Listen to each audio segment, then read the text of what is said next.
स्थान 10 बजे देख रहे हैं आप और आपके साथ मैं हूं आयुषी महर्षि। झुंझुनू के बीड़ी के अस्पताल में बड़ी लापरवाही देखने को मिली। अनाथ आश्रम में रह रहे मूक बधिर युवक की मौत हुई थी। बीड़ी के अस्पताल के डॉक्टर्स ने युवक को मृत घोषित किया। बगड़वा सेवा समिति के अनाथ आश्रम में रहता था मूक बधिर युवक रोहिताश। डॉक्टर द्वारा पोस्टमार्टम कहकर भेज दिया गया अंतिम संस्कार के लिए, लेकिन चिता पर लिटाते ही मृतक रोहिताश को होश आ गया। जिला कलेक्टर को सौंपी जाएगी जांच कमेटी की विस्तृत रिपोर्ट। और करीब 3 घंटे से बीड़ी के अस्पताल में चल रही है मामले को लेकर बैठक। ये बड़ी खबर इस वक्त की झुंझुनू से, क्योंकि हर कोई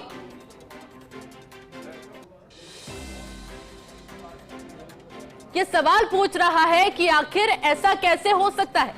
मेरे साथ मेरे सहयोगी प्रदीप जुड़ चुके हैं। प्रदीप, और क्या कुछ जानकारी आपके पास पूरे मामले को लेकर? देखिए, मैं आपको बता दूं कि आज जो बगड़ सेवा समाज सेवा समिति है, उनके आश्रम से एक युवक जो करीब 47 वर्षीय बताया जा रहा है, वो रोहिताश है। उसको आज यहाँ पर तबीयत बिगड़ने के बाद बीड़ी का अस्पताल लेके आए थे। वहां पर उसकी तबीयत इतनी नाजुक थी कि डॉक्टरों ने करीब इलाज के बाद इमरजेंसी में उसको मृत घोषित कर दिया था। और उस टाइम डॉक्टरों ने जो परीक्षण किया था, उस हिसाब से मृत घोषित करने के बाद में करीब 2.5 से 3 घंटे तक उसको डीप फ्रीज में रखा गया। उसके बाद पंचनामा भी बगड़ पुलिस ने करवाया था और बगड़ पुलिस की मौजूदगी में शव मां सेवा संस्थान के पदाधिकारियों को सुपुर्द कर दिया था। शव को एम्बुलेंस की मदद से पंचदेव के मंदिर के पास शमशान घाट है, वहां ले जाया गया और यहाँ पर एक शव को चिता पर रखा गया। इस दौरान रोहिताश को सांस चलने लगी। जो मृतक था उसकी सांस, शरीर हिलने लग गया। हरकत देख के जो लोग थे वो भी डर गए। उसके बाद तुरंत एम्बुलेंस के द्वारा जो मृतक रोहिताश था जिंदा हो गया, उसको अस्पताल बीडी के अस्पताल लेके गए और बीडी के अस्पताल में आईसीयू में उसको भर्ती कराया गया। अभी हालत सामान्य है। लेकिन प्रदीप, आपसे आगे भी जानकारी लेंगे। रामअवतार मीणा जिला कलेक्टर हमारे साथ जुड़ चुके हैं। रामअवतार जी, इसे चमत्कार समझा जाए या फिर डॉक्टर्स की वाकई में लापरवाही समझी जाए? ये लापरवाही है, इसके खिलाफ पे कार्रवाई की जाएगी। इस घटनाक्रम को उच्च स्तर पर अवगत करवा दिया गया है। रामअवतार जी, अगर आप ये मानते हैं कि लापरवाही है, तो सवाल ये भी खड़ा होता है कि इससे पहले इस तरह की लापरवाही हुई है या फिर नहीं हुई, क्योंकि ये तो एक ऐसा मामला है जो कि उजागर हो चुका है। हाँ, ये मामला उजागर हुआ है और बीडी के अस्पताल प्रशासन से मैंने अभी रिपोर्ट ली है और हम इस पर नजर बनाए हुए हैं इस बात पर।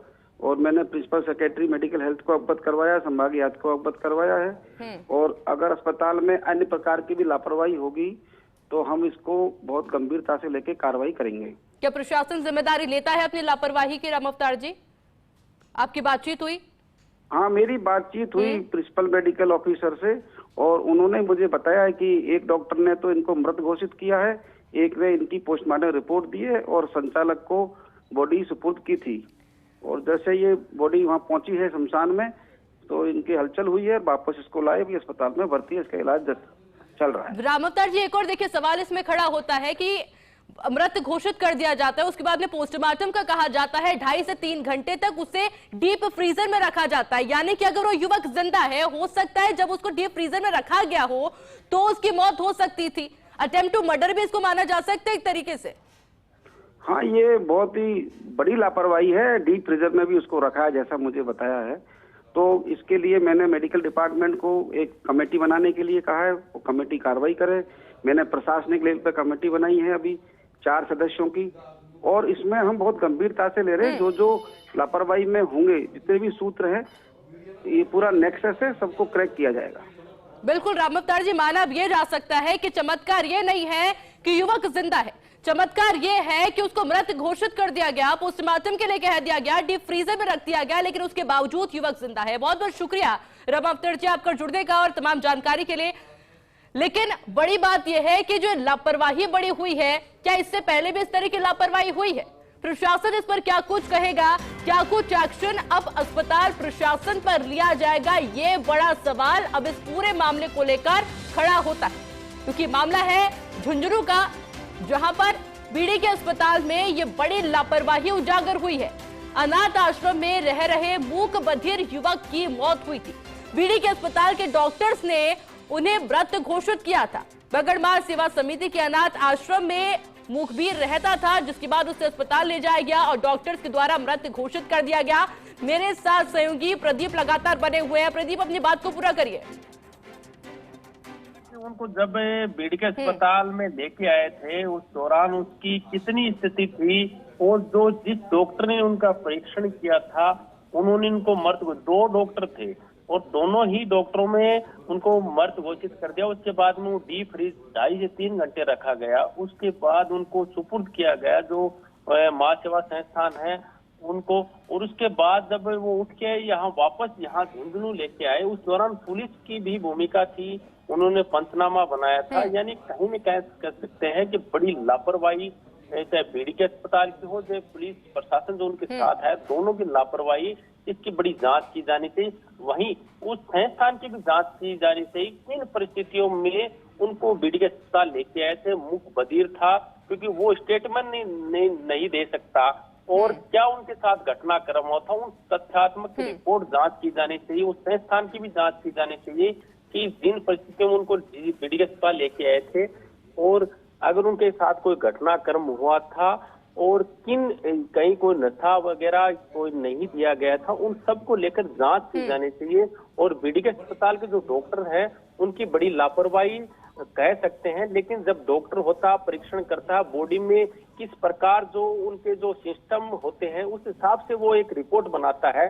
उसके आधार पर उन्होंने रिपोर्ट बनाई है, लेकिन पंचनामा जो बनाया गया वो जो पोस्टमार्टम नहीं किया गया, जबकि डीप फ्रीज में रखा गया था। परिजनों को बता दिया गया कि भी उनकी मौत हो चुकी है। उसके बाद उनको ले जाया गया। अब ये बड़ा सवाल सिस्टम पे खड़ा होता है, उस सिस्टम के अंदर जो लोग मौजूद हैं उनकी जांच की जानी चाहिए। बड़ा सवाल है कि ये मुर्दा जिंदा होता है चिता पे, और चिता के बाद उसको फिर उसी अस्पताल में ले जाया जाता है। ऐसे में बड़ा सवाल ये है कि जो जिम्मेदार हैं उन जिम्मेदारों की क्या लापरवाही थी और उनकी जिम्मेदारी में कहाँ लापरवाही, इन सब को लेकर एक जांच होनी चाहिए, जिसे कलेक्टर रामतार मीणा ने कहा कि सबकी विस्तृत रिपोर्ट उन्होंने मंगाई है और रिपोर्ट के बाद वो तय करेंगे। और मेडिकल विभाग को भी लिखा गया है। ऐसे में बड़ा सवाल है कि जो जिम्मेदार है उनके खिलाफ कार्रवाई होनी चाहिए। प्रदीप, जिस अनाथ आश्रम में युवक रह रहा था उनका क्या कुछ कहना है? जी, उन्होंने उनको संपर्क भी किया, क्योंकि बड़े लोग उसमें शामिल बताए जा रहे हैं और कई वर्षों से ये संस्थान चल रहा है। उसके खिलाफ पहले भी गंभीर शिकायतें मिली हैं। उस संस्थान के खिलाफ भी जांच होनी आवश्यक है, क्योंकि ये मुख बधिर करीब से 30 से 35 साल बगड़ में चलाया जा रहा है। उनकी अनियमितताएं हैं। वो पूर्व में जो बाल अधिकारिता विभाग है उनके पास भी शिकायतें हुई। लगातार उन्होंने इस पे जांच भी कमेटी गठित की थी, लेकिन वो मुख बधिर किन परिस्थितियों में यहाँ बीडी के अस्पताल में लाया गया और जिस समय वो वहां पर मौजूद था उसके साथ क्या हुआ, वो घटनाक्रम भी अहम माना जा सकता है, क्योंकि वहां पर क्या घटनाक्रम हुआ।